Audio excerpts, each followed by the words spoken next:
To all my marketers out there, you're probably spread real thin right now. I'm sure you need some help between creating content, launching campaigns, generating leads, scoring leads, nurturing leads, and a lot more stuff with leads. You barely have a moment to breathe, let alone do your best marketing. But that's where HubSpot and Breeze, its new built-in AI, come in.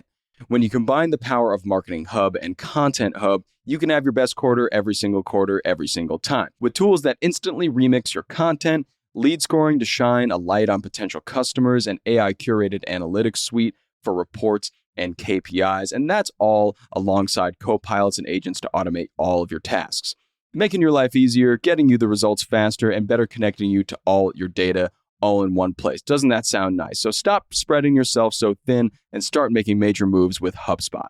You can visit HubSpot.com/marketers to learn more.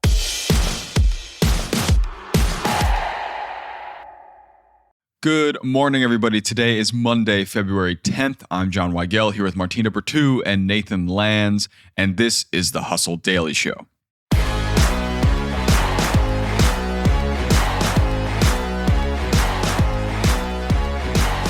In the last 2 weeks, the AI industry has got a huge shakeup thanks to Chinese chatbot DeepSeek. The AI tool touted incredible performance at a small price compared to American tech, which set off some alarm bells for companies like NVIDIA. So what do we know now about DeepSeek, and what does the future hold for the AI race? We'll get to that, but before we do, let's give you the news in business and tech. Starting with the Super Bowl, the results of the game aside, the owner of the Eagles, Jeffrey Lurie, is always laughing his way to the bank. A report from Fortune reveals that Lurie invested $185 million 30 years ago in the Philadelphia Eagles. Now, the team is worth 35 times more than that. A good investment, win or lose. Next, Sony had a major outage to its PlayStation Network to start the weekend. The network presented issues for anyone trying to game or even access the PlayStation Store. As you can imagine, this didn't really go over well with the gaming community, with one player on X noting, quote, PSN down, well, time to get to know my wife of 5 years. Fantastic. From there, we go to the grocery store. Eggs are pretty expensive and hard to come by right now, but milk could be next. Some experts are reporting lower estimates for milk cow inventories and lower milk production, not to mention the H5N1 bird flu outbreak in some cow herds in Nevada. Yeah, so it's going to be a weird year for the dairy aisle. And we get to tech, putting the micro in Microsoft. Japan's SoftBank plans to invest $40 billion into OpenAI, which would wildly surpass the $13 billion Microsoft famously sunk into the AI firm, and put the non-profit ChatGPT makers' valuation at about $300 billion. Yee. And finally, we've heard that Meta plans to spend multiple $billion this year on new AI data centers, right? But the rest of the big tech giants are also shelling out the dough for that. Meta, Amazon, Google, and Microsoft, of course, are projected to invest around $320 billion in 2025 into AI tech as they race to build more data centers and more infrastructure. And wow, this is going to be a wild year.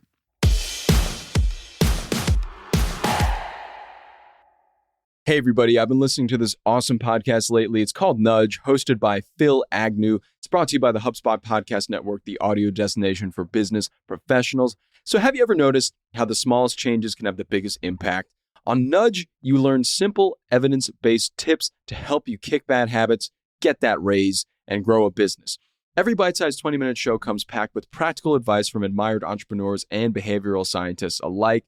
And Nudge is fast-paced, but still insightful with real-world examples that you can actually apply.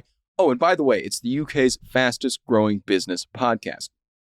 I was listening to an episode recently that Phil, the host, had on Harvard professor Mike Norton, and Mike convinced Phil that he had to handwrite every single one of his emails before sending them to understand what he was really trying to talk about. This process, although it sounds insane, he claims, Phil, that it made his emails 3.5 times better. You got to listen to this podcast. It's a great way to understand how email marketing can help your business. You can listen to Nudge wherever you get your podcasts.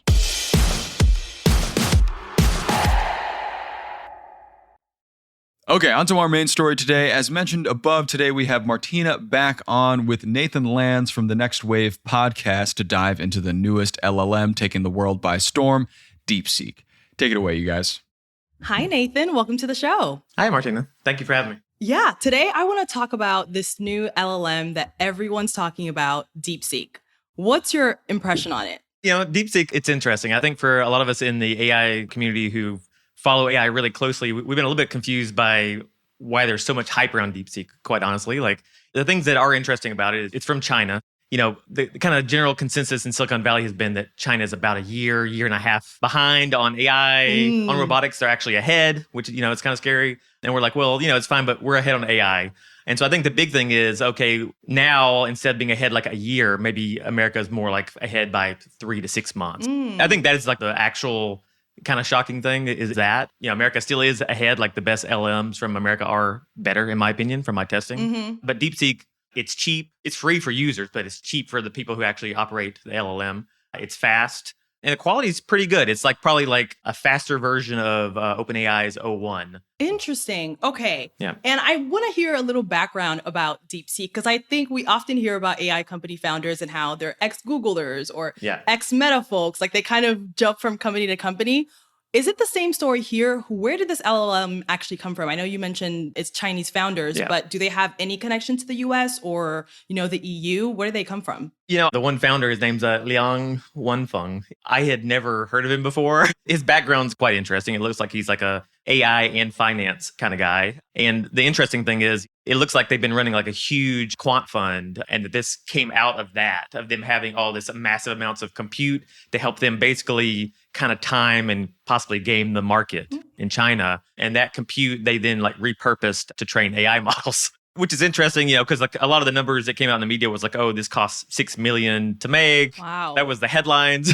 I'm not really sure that's exactly true, because it looks like they probably had over $1 billion funds put into the company to build up their infrastructure over the years for the quant fund. Right. I'm I don't know that much about AI, but that seems very, very low. Yeah. And another thing worth noting too is this is not a for sure thing, but it looks likely that they trained their model faster because they used OpenAI's API and used OpenAI's technology to basically teach their own model. I heard about that. And so all the money that OpenAI had put into training their models, hey, we'll do it cheaper by just using your smart model to teach our model what it knows. Yeah. So my next question for you is, why do you think there's so much hype? Because it seems like they came out of nowhere and there's so much conversation about it. Do you think it's kind of just based on the conversation that we've been having lately about TikTok and that coming from a Chinese developer and founder? Do you think that's why it's creating so much buzz? Where is it coming from? Well, I think there's a few things. Like I said, the thing with it being from China is surprising.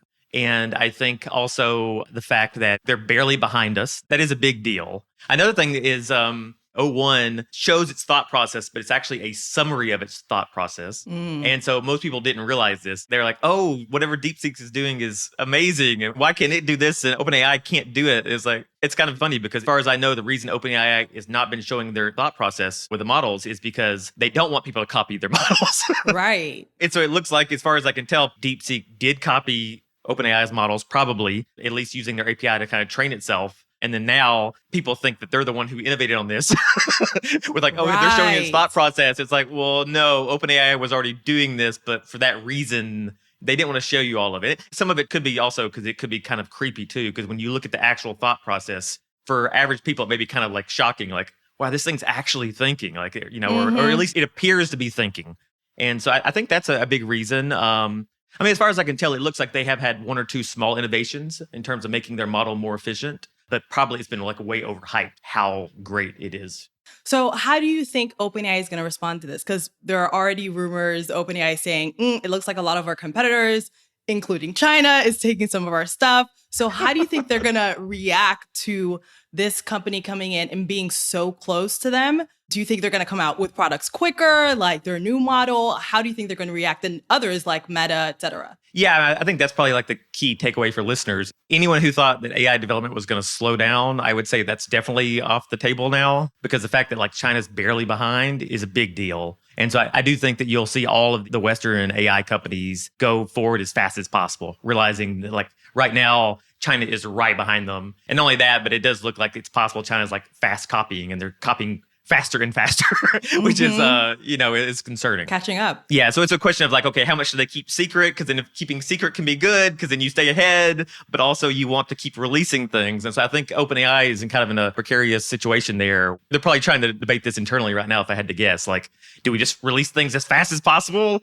Or do we keep some things secret so they don't know what we're doing? And so we can always be at least like 6 months ahead. But no, it is interesting. Sam Altman, in a very recent interview, he did say that he believes that in the future, the other AI companies will be closer to them and not as far behind as they were before. Yeah. So is he trying to be humble, or is he trying to like throw them off, or are they really, really caught up? This is my talk to Matt, my co-host on The Next Wave, about was when DeepSeek created R1, the reasoning model on top of V3. It was a breakthrough in terms of it was discovered, but it's possible that when OpenAI discovered this, reproducing it is not that hard in terms of the reasoning model on top of the LLM. It's almost like some kind of amazing natural discovery we've made. Wow. And so I think that's possibly why they were able to replicate it so easily. And after I told Matt that, like a day later, a story came out saying that some student replicated it for like $30. Wow. And so I'm like, yeah, I think there is some kind of natural thing we've discovered, which is amazing, that like through words and through deep learning, just reasoning emerges, which is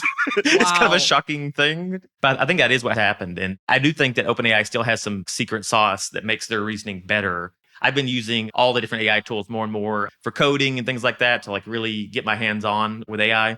And I've been finding like right now, by far the best model, like not even close, is O1 Pro. Wow. Nothing is even close to O1 Pro. They're not even like in the same league. DeepSeek, when I tried to use DeepSeek, it would start imagining things. And so I think they have some basic reasoning, but it's not fully baked yet. But maybe they're going to catch up fast, so... Is there anything that they're currently superior at, or on every level, they're still considerably below OpenAI's? I think some people shared some creative writing stuff where it was quite good. And I'm not sure why that is. It's like all the models seem to have their own flavor at the moment, which is kind of wild. And they're often like not represented in the benchmarks. When you look just at the benchmarks of like, oh, this is how good it is or whatever.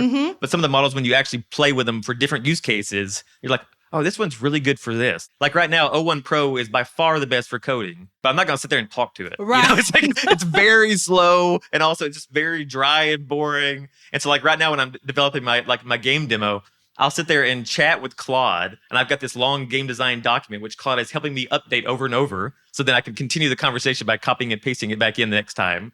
And then I love having a conversation with Claude. It's just like very friendly, and it's just like, and it's more concise. But then when I want to get coding done, I go to O1 Pro. I just need somebody to create a platform where I can do one thing on one, then jump to the other one just seamlessly. Yeah. It's true. And you can't see it in the benchmarks, but when you're using it yourself, you're like, oh, I really hate what ChatGPT is doing here, or I really like what Claude is doing here, or, so it's really interesting to see that. So switching gears a little bit, there's a lot of conversation happening with DeepSeek and national security as it relates to the U.S. Yeah. The U.S. Navy apparently banned its staff from using it because they said we have ethical and security concerns. What do you make of this? So I guess I'll just be like completely transparent. I lived in Taiwan and studied Mandarin there when I was quite young. So I'm probably like somewhat biased, about stuff related to China and kind of scared about the Chinese government. So I understand, like I personally would not be like using the DeepSeek app, like the public app, and like putting any information on there. Like personally, I understand that because it definitely could get back to the Chinese government. But the interesting thing is the model is actually open source. So people have already been making like versions of it. I think Perplexity has rolled out their own version. And so when they roll out their own version, none of that's going to the Chinese government. That's all on like American servers. And so you could use the model in America on American servers and be totally fine. So it is interesting. I'm curious how long China is going to allow that. The cat's already out of the bag. They can't get rid of what's already out there. Like the models that are already public, there's no way they can call that back. Even if they tried to, it would still exist somewhere on the internet and people would find the models. But I am curious in the future if China will continue to allow it to be open source like that. It is notable that in DeepSeek, if you go into the Chinese app version, like if you go to the App Store and download DeepSeek, if you ask it anything about Taiwan or stuff like that, it just kind of like, starts freaking out. I've heard about that, like strange answers. Yeah. All the answers fit very closely with what the Chinese government would say, right? But then as soon as you like remove some of those restrictions, like for example, with Perplexity's version of DeepSeek, you can ask it all of those questions and it answers honestly. And so I assume somewhere in the Chinese government, they're like, what? Like, people are like, they're using this and now saying all this bad stuff about China and stuff. But yeah, I don't think the US government should be using DeepSeek. I mean, the Chinese hosted version, they definitely should not be using.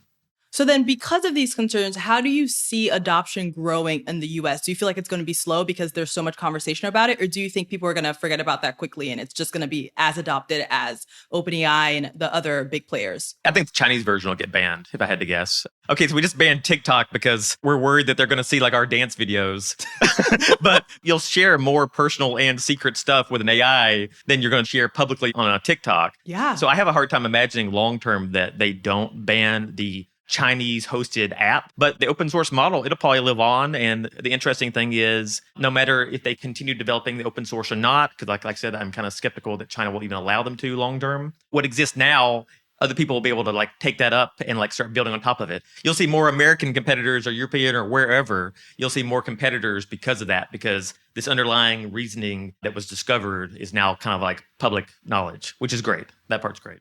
Well, that's the breakdown we needed. Thank you so much, Nathan. Thank you for joining us. Yeah, it was great. Okay, thank you both. And that's going to do it for us today. Thank you for tuning into the Hustle Daily Show. We're a proud part of the HubSpot Podcast Network. Our editor today is Robert Hartwig, and our executive producer is Darren Clark. We've got a ton more tech and business coverage in our newsletter. If you're not subscribed, go get yourself signed up at thehustle.co/email and follow us on our Instagram at The Hustle Daily. We'll see you tomorrow.